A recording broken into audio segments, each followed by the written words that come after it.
Sexta-feira, 23 de outubro, a semana que chega ao fim, e a gente vai vivendo toda a vida, todo o tempo, como o tempo da graça de Deus, tempo permeado pela palavra. Vamos invocar o Deus do tempo, o Deus da palavra, em nome do Pai, e do Filho, e do Espírito Santo. Amém. Reflitamos o Evangelho com São Lucas, capítulo 12, versículos de 54 a 59. Naquele tempo, Jesus dizia às multidões: quando vedes uma nuvem vinda do ocidente, logo dizeis que vem chuva. E assim acontece. Quando sentis soprar o vento do sul, logo dizeis que vai fazer calor, e assim acontece. Hipócritas, vós sabeis interpretar o aspecto da terra e do céu, como é que não sabeis interpretar o tempo presente? Por que não julgais por vós mesmos o que é justo? Quando, pois, tu vais com o teu adversário apresentar-te diante do magistrado, procura resolver o caso com ele enquanto estás a caminho. Senão ele te levará ao juiz. O juiz te entregará ao guarda, e o guarda te jogará na cadeia. Eu te digo, daí tu não sairás, enquanto não pagares o último centavo. Palavra da salvação, glória a vós, Senhor. Nós estamos ao longo dessa semana sendo admoestados por Jesus a resolver bem as coisas, a vigiar, a ter diante dos olhos aquilo que Deus espera de nós em relação aos bens desse mundo, à nossa vida. E hoje Jesus então está falando que é preciso viver esta vida, o tempo que temos para viver com discernimento e sabedoria. Não podemos não saber viver, usar o tempo que temos. E ninguém sabe quanto tempo tem.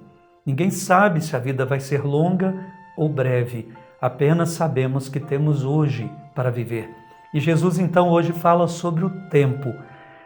As pessoas, ele via, interpretavam bem os sinais meteorológicos, sabiam quando ia chover, quando ia fazer frio ou calor. Mas ele diz: como vocês, que se tornaram especialistas em prever essas coisas, a agricultura dependia muito disso, e vocês não sabem interpretar os sinais espirituais, vocês vivem muito ligados aos sinais deste mundo, mas muito desligados daquela vida interior. A vida exterior é importante, mas a vida interior é que deve nortear a exterior e fazer com que ela se torne plena. Então devem se tornar homens e mulheres capazes de discernir o tempo. O tempo, ele pode ser apenas o tempo do relógio, o tempo cronos, aquele tempo que passa, que envelhece, que marca datas, mas ele também pode ser um tempo chamado na Bíblia de Kairos, que é o tempo da graça de Deus. O cristão não vive só no tempo cronos, no tempo do relógio. Ele vive no tempo Kairos, no tempo da graça, e deve aproveitar bem cada tempo que Deus lhe dá para cada coisa, para saber fazer o que deve ser feito. Sabemos interpretar, não é, os tempos do nosso corpo, por exemplo, quando envelhecemos, o que precisamos fazer, quando estamos com algum sinal de doença, o que devemos fazer. Estamos sabendo também interpretar os sinais espirituais, quando estamos possivelmente doentes espiritualmente, quando precisamos fazer uma boa confissão, quando precisamos desse tempo de reconciliação, quando é tempo de calar, quando é tempo de falar, como lembra o livro do Eclesiastes.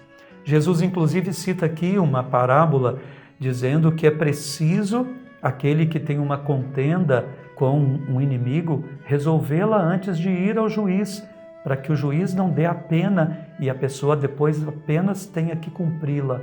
É preciso tentar resolver enquanto temos tempo. Meus irmãos, nós não temos todo o tempo do mundo para resolver aquilo que temos que resolver. Você já tem resolvido suas pendências? Você tem se empenhado a não deixar para trás coisas que não podem ser deixadas? Jesus então nos alerta hoje. Vamos rezar? Senhor, ao falar sobre o tempo, nós queremos pedir, então, que saibamos ser esses homens e mulheres de sabedoria, de discernimento em relação ao breve tempo da nossa história. Ainda que sejam 100 anos, tudo passa tão depressa. Ontem nós reconhecemos, éramos crianças. Parece que tudo foi tão depressa. Ajuda-nos a não perdermos mais o tempo da vossa graça, o tempo em que o Senhor passa pela nossa vida, em que o Senhor fala palavras de vida eterna, em que o Senhor nos admoesta, em que o Senhor nos cura, em que o Senhor nos envia. Ajuda-nos a resolver o que precisamos e a utilizar com sabedoria o tempo que o Senhor nos tem dado. Amém. Vamos receber a bênção dele, o Senhor de todas as coisas. O Senhor esteja convosco, Ele está no meio de nós. Abençoe-vos, Deus Todo-Poderoso, Pai, Filho e Espírito Santo. Amém. Aproveite o tempo, faça uma boa oração. Fique na paz de Deus e até breve.